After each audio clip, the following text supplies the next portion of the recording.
Welcome to the Lotco Business Podcast, a show all about helping you as a retailer, brand, or creative understand the actual business side of running your business. I offer straightforward, practical advice about the nitty-gritty of making money from your creative passion.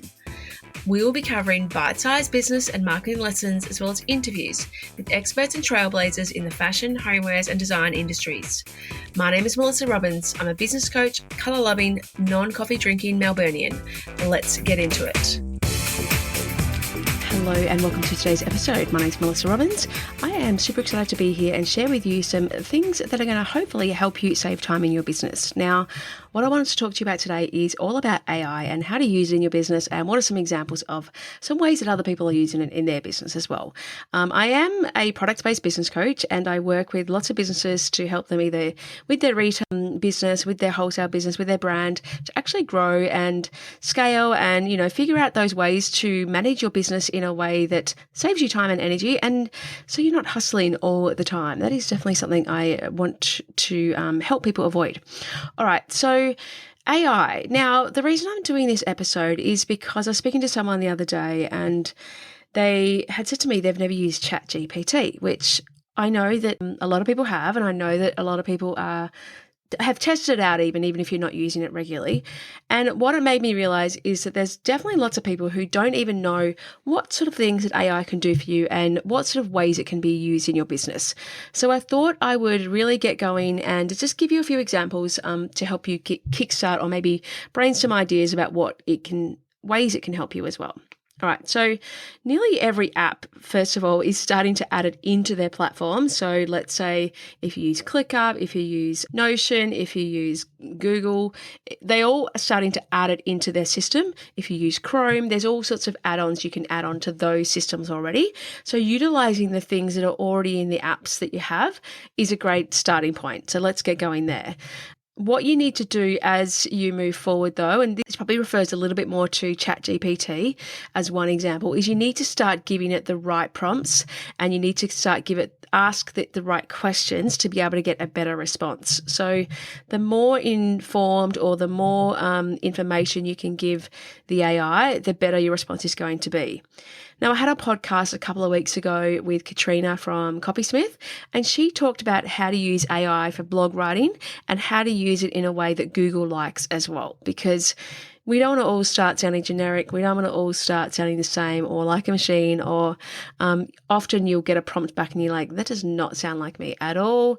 You still need to have personality in what you're putting out, but it's just a way that it can help you save some time and it can help trigger things and give you ideas and concepts that it might take you a long time to do if you didn't have it. So it's just a great tool to use and start to use in your business. All right, so first one we're going to go through is just the example. I'm just going to read out all different things and I'll give you a checklist at the end of this as well that you can grab and download and, look at the examples I provide. So content creation. It can definitely help you figure out, what sort of things to put out there, what you're going to use on social media. You can check whether your current Instagram strategy is aligned to what you think it should be. So asking ChatGPT or the AI to actually review your Instagram, review content that you put out now and see what it comes back with. So you might ask it to check your content pillars and give suggestions for improvement. That would be one thing you could do. You could ask it to create a marketing plan, a marketing outline, like blog content. What sort of ideas could you use to connect to your customer based on who your target customer is? Maybe you can get it to even, once you've got that topic, you can get it to give you an outline, to give you the triggers of what you need to write in your blog content. You could get it to write DM scripts. What can you write to a influencer or to someone you want to work with as a collaboration? So marketing scripts and things like that, you can ask it to do that sort of thing. And it's going to pull from examples that are all around, obviously, on the internet already. So it's pulling from people who are utilizing this at the current time. Actually writing emails to customers. So one way I use my Google Chrome extension in my email is it gives an auto reply sometimes. So if someone's asked me a question, you can just literally type in or tap the space button and it will just ask you one of the replies. It might just be like a simple reply, but it's just written in a way that I probably would never write. And so it's a much more informed way to write it. So that's just one way that I use it right now. Writing captions for your Instagram and social, that is a great tool because it can really give you, little triggers, little ideas. It's something you might not have thought of already, and it can save you time. So again, it comes back to what you put in and ask for and how much you've worked with your AI before that to give it examples of your writing and the way that you speak. And you can do that as you use paid platforms and things as well. And so the more it knows your voice and your tone and the way that you speak, and even I heard someone the other day say to ChatGPT, less sassy. So I didn't want it to be as sassy. So, it might come back with something you're like, this is great, but can you please make it less sassy than what it was before or more excited? Like you can definitely add those things in and ask it for changes and tweaks as well. Writing scripts for videos, how can you actually get it to, help you know what to say about a particular brand or a story based on, information you might provide. If you are a product business, you can use it to track stock, analyze numbers, your data, using the systems that, read information and look at trends and things like that. There's lots of inventory systems which would be using it now to really help perform the job better. Product descriptions, if you're writing something on your website, again, depends on what you put in, depends on what you're going to get out, but it can definitely help you. And it might even be like, combine these two descriptions to create a unique description, or use this description and make it a little bit more emotional or descriptive. So all of those things you can ask it for more information.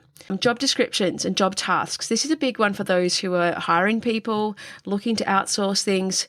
What can you ask it to write a job description for a particular task that you do, or even create a standard operating procedure for something a form that you have a list of tasks. And you might do this. I've talked about this a little while. I think it was in my mastermind where we were talking about it, where if you're onboarding staff quite a lot and you don't have time to sit down and type everything out and stuff like that, using things like Otter. So Otter is one of the tools I use quite a lot where it's voice to text. So I will speak into, and it will, take the audio that I'm giving it, I will speak into the app and it will then, spit out the text and of that. So you could literally, while you're driving, give yourself a to-do list and it would then, create it in a text. Or you could write down the list of tasks that someone has to do to perform this job, and then it would give you a list in a text and format it in text. So all those sort of little tools are time savers. They can really make a difference to what you're getting done in your day. Create a presentation with Canva. Canva is awesome. I totally love Canva and what it can do. But what its AI component that it's added is just next level. Some of the stuff that it can do is quite crazy, like remove things from photos, replace them with something else. It can create a whole presentation for you based on, a particular topic. And it might not give you all the content, of course, the right content, but it's going to give you that baseline and a much, easier starting point than if you're starting something from scratch. So all of those things can really, really help. Meeting with staff. I use Supernormal as a tool on my website so that when I have particular meetings on Google Meet, then it can take notes for me and it gives you this amazing summary. And the points that it gives me back, honestly, I showed someone the other day and they're like mind blown of how good it was and how they started straight away. They're like, I need to buy this right now and I'm going to use it in my business all the time. So that's another one that you can use. I talked about replying to emails already, writing reviews. Maybe you get it to write a review for you that you have to do, or you get people to, suggestions for people to. Predicting sales, based on your previous data, what's going to happen next, what sort of demand you need for your inventory. How to reduce shipping costs, like what is the best route, what is the best service, get it to search and source, different companies that could come from this particular place if you're sourcing something from overseas. You can use it for chatbots online. Anyone who hasn't already seen, I'm sure everyone has now, the ManyChat, which is a great online tool for, you put in a word, or if someone comments or DMs your word, then it will give you all this auto response. You have to set up, but once it's set up, it's there. Same thing if you have clients or customers online asking particular questions, it might just give you those, list of frequently asked questions, and it might just give you people answers to things quite quickly. So that's an amazing tool for staying connected with customers as well. Even something I set up the other day was auto reply for stories. So, just so you're actually making contact with people and they're actually getting a response when they're sharing something of yours. It's amazing. As a form of research, now this is not its purpose, so just keep this in mind that it is not Google, it's not another Google, but obviously it is trawling the web for information, so it might be able to give you some information. One of the things I did the other day was give me a list of 3PL warehouses in Australia that work with small boutique brands. That was the search that I put in. And it came up with, 5, I actually said 5. It actually came up with 5 different ones of different 3PLs that I could use from a warehouse search. You could use it for managing your calendar in a more efficient way. You can get it to, move things around based on what you're doing, and it will make it more efficient for you. Streamline tasks or activities to really maximize your time. You can upload documents to Canva, and Canva can edit it for you, or you can upload a PDF and then, you've got that baseline and you're just having to tweak some things that you might have already done previously. All right, so I've covered quite a lot of different things that it can do, and this clearly is only scratching the surface. This is the very beginning of AI and the very start of what it can do, but it is already just showing, and it might freak some people out. They might be like, oh, I don't want to use it. It's, too scary, or I'm worried about what information it's going to take, or it's going to give me the wrong output. So you really do have to get better and better at giving the right prompts and input, so it gives you the best output. But, you're only going to get that with practice and by learning different things, or, I'll give you a few examples in the download that I have. You can grab that in the show notes. And, the more you do it, the more you realize what it can start to do for you. I'm just going to read out a couple of different ones. I've already touched on a few already, but I'm just going to touch on a couple more as well, because there's some of the ones I use, or there's some of the ones that I have heard other people use as well. So let's go. ThoughtSpot, Sage, and guess what? I got a list from the AI, and there are lots of the ones that I use. So I was like, great, perfect list for me, because I already use lots of them, and it's just going to help me explain more of them. So ThoughtSpot, Sage, which is a business efficiency tool. Clearly, ChatGPT is one that lots of people will know about and can give you help with lots of tasks. Some of the Chrome extensions that I've got are like the Google Bard or Jasper. They're, using for within the systems and websites you have open. HubSpot has different things and integrates with ChatGPT. The Gist for AI content generation. Zenefits, which is for HR management. Trello, which is task management. I use that all the time. You can get, even when I'm walking, using Trello, and I'll just have an idea. I just pop it straight into my Trello board because it's on an app, so it's easy to access as well. Grammarly is an AI writing assistant. Zapier, I love Zapier. I've talked about this before. It is one of those tools that connects so many different things in your business and so many different tasks that you're probably already doing and automates them. Oh, my dream. Toggle, which is an AI enhanced time tracking. Hootsuite, so that's social media management. Canva, as again, I love Canva. The AI that it can perform is crazy. And the stuff that it's starting to do now with like animations and graphics, it's so good. Miro is a whiteboard tool. Wit is a speech recognition. The one I mentioned before was Otter, which is an app on your phone which texts your voice to text. So many different examples, and obviously, just touching on some of them. Airtable, database management and collaboration. There's just so many that I think you should start with one if you haven't done any at all yet. Kickstart with one and try and get better and better at asking it certain things and asking it to do certain things, even if it means, like, let's say Zapier. You use Zapier, there's a free version and you can get it. And this is the thing. Lots of these things have free versions you can just test out, and then if you feel like you're going to use them a lot, paying $15, $20 maybe a month, depends on how many you're going to have.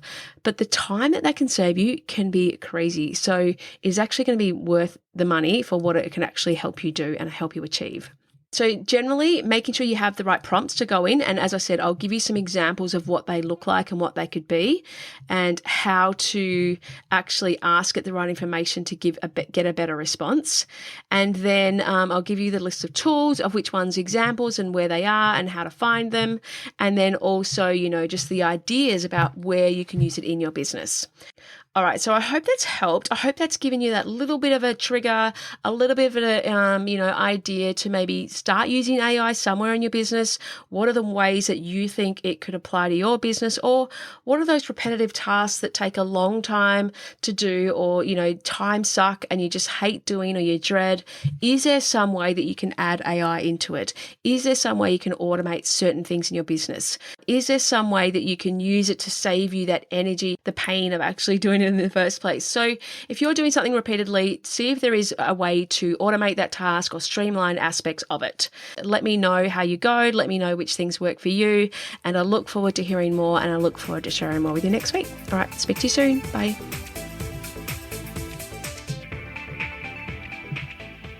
Thank you so much for listening to the Lotco Business Podcast. If you enjoyed this episode, please make sure you subscribe to receive future episodes as they are released.